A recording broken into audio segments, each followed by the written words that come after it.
The BRN 601. Sorry about the audio, folks. Mic failure.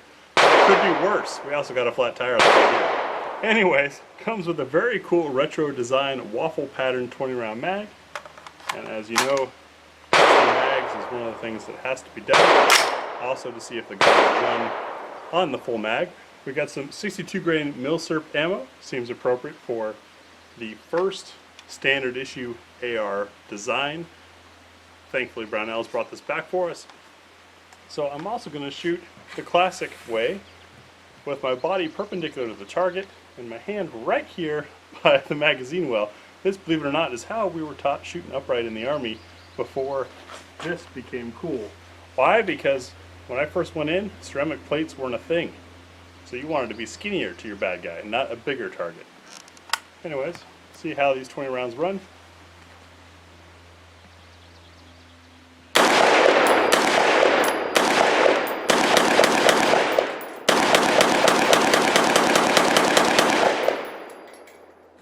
Gets a little gassy, and it definitely has that classic up and to the right rock, but ran,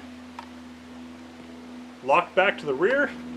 I'll check my forward assist, but that wasn't a thing yet, and the mag drops free. Speaking of mags, since this lower receiver is not of the design that your standard ARs are, we'll do our multi-mag test to see what mags fit how. Granted, it is a sample size of one gun and one mag of each brand, but could let you know what mags are going to run in your 601. Man, this thing's light.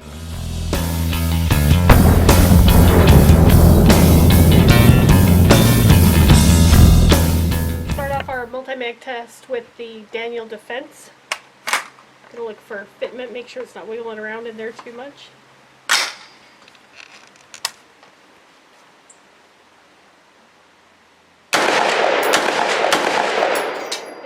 Open. If I can do this. Next up, drop the roller mag. It's pretty snug.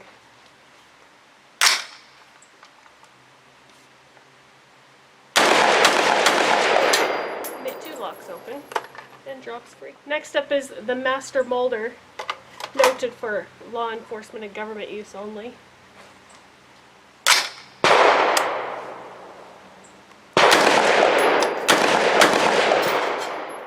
Open, does not drop free.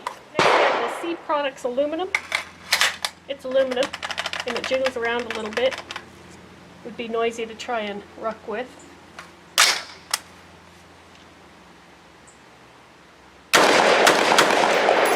it does lock open and it does drop free. Next is the Amend 2 polymer mag.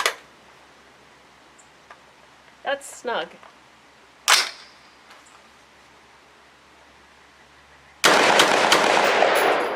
Does lock open and it does drop free. Next is the C Product Steel.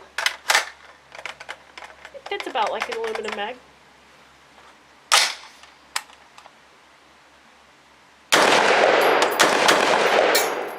Locks open, drops free. Next up is the 3rd gen Witness Window 2 mags. It's got a good fit.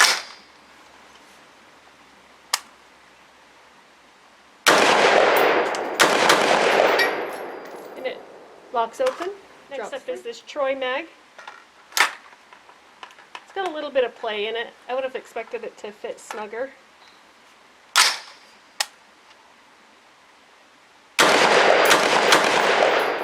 But it does lock open and it does drop. Next up is the CAA Countdown mag with 3 rounds in it. Fits very nice and snug.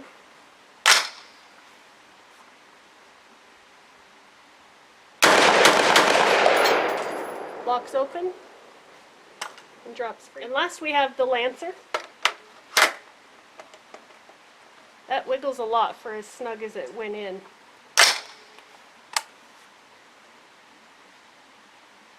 But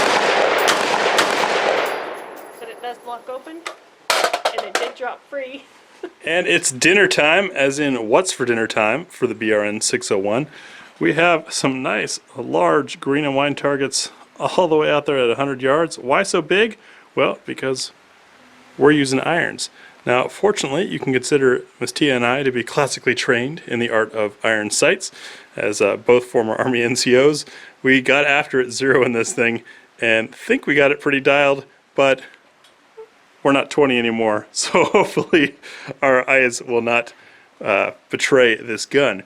Now, it does have a 1 in 12 twist, which is pretty slow. Should favor the lighter stuff. For lightweight, ultralight, we've got 35 grain nozzle varmint load. Then we've got some Fiocchi 55 grain. This is just the range pack, not match at all. We've got some vintage 62 grain M855 milsurp that hasn't been, well, I mean, there's a little bit of corrosion on the case, but we'll see how that 62 grain does. Then for some fresher 5.56 62 grain, we've got Hornady Black, and as maybe a joke, we'll see how it does 73 grain ELD match from Hornady. Most likely way too heavy for this twist rate. It'll be interesting to see what kind of impressions we get on the paper. It is worth noting that when we zeroed this thing with 62 grain, we were getting keyholing at 50 yards. Those of you that follow us on Instagram have seen the images. However, at 100 yards, it wasn't anymore. I don't know if that means the bullet had tumbled enough and figured out where it needed to be, but we'll get behind this peep sight here and test these loads out. 5 shots each for a total of 10 shots of each load. Why? Well, because we want to show you what you can expect with these loads in this rifle.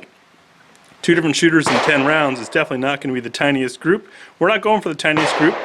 I mean, obviously we're going to try to shoot as well as we can, but we want to show you what you can expect, what an average result could be, not a cherry-picked group. That's why we test this the way we do.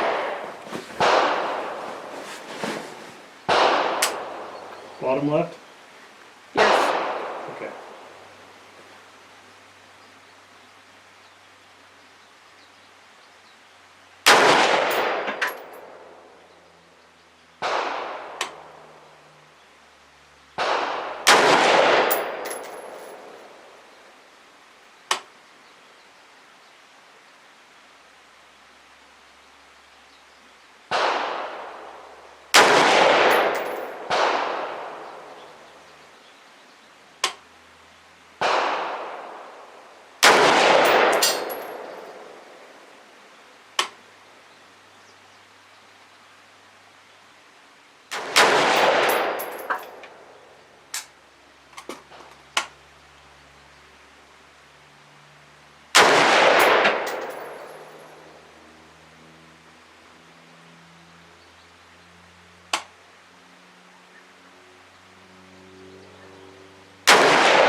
So, some interesting results. Now keep in mind these are iron sights, 100 yards on this green and white 10-inch circle, 10-inch being about the human head average of 8 to 10 inch. So this is like making headshots with irons at 100 yards. Not exactly fair. The nozzle 35 grain, we got a group there with some spread. Keep in mind 2 different shooters. I suspect that we very well could have had 2 different aiming styles. The Fiocchi 55 grain, everything stayed here. Looks like it was fairly straight and level. Then moving on to our mil-spec, our military surplus rather, 62 grain M855. Things opened up a bit. Still decent though, with a slight adjustment, maybe a click or so on the sight post. That would have all fit in the circle. Our Hornady Black 62 grain grouped much tighter and very consistent, and unfortunately our 73 grain was nowhere to be found. Which means we missed on a target this size. We're talking probably a 14-inch sheet of paper, maybe a little bit bigger, and wasn't on there. As we suspected, this 1 in 12 twist is not going to work very well for heavy bullets, but with the lighter stuff, 35, 55, and even some 62 grain. This surplus being as old as it was, I don't feel terrible about how that grouped.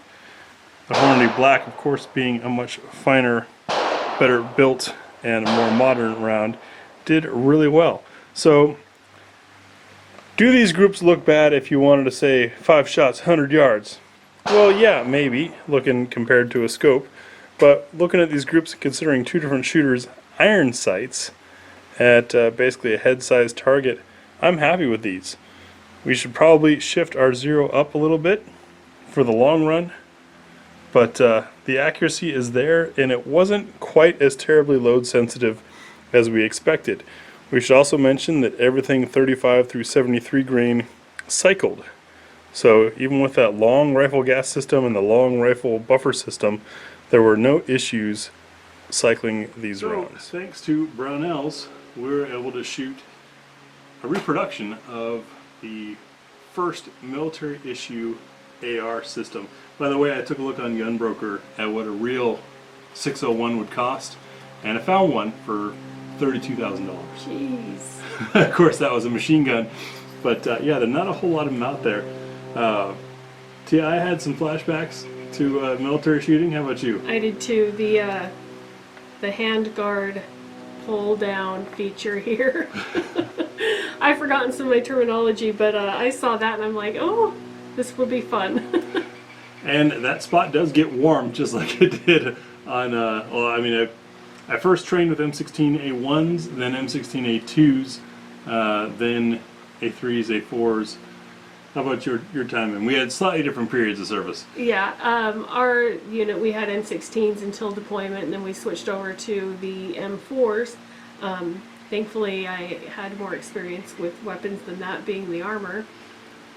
So shooting these, one thing that a drill sergeant drilled into my head was keeping my nose on the charging handle, and I tried to do that again here, even though this charging handle is a little bit smaller. I could never do it. It just scared me. It scares me still. But speaking of, this thing is a really, really soft shooter. That long rifle length gas system and rifle length buffer system really take most of the punch out of the round. At least I thought. Yeah, it's very pleasant to shoot. It's light. I guess maybe I'm just accustomed to the weight of them, but it feels light to me. It's a little bit longer than what I grew accustomed to, you know, having on my back or on my front all day. But it's definitely a memory bringer. Yeah, it really is impressive when you strip off all the accessories that we like to strap onto stuff, because everyone wants to be tactical and operate like an operator operationally in operations. The 601 takes you back to just the rifle, and it is really lightweight, really quick handling. And just earlier today we filmed another video you might have seen with AR-10s, those being a big billet receivers and everything built for 308. Yeah, you feel it. It's a workout. This thing felt like a toy after shooting those, and yet it still shoots softly. Really pleasant to shoot. I really enjoyed it. Really glad to be able to get my hands on something like this. And this is reproduction, but it's history. This is the first issued AR platform that our military saw.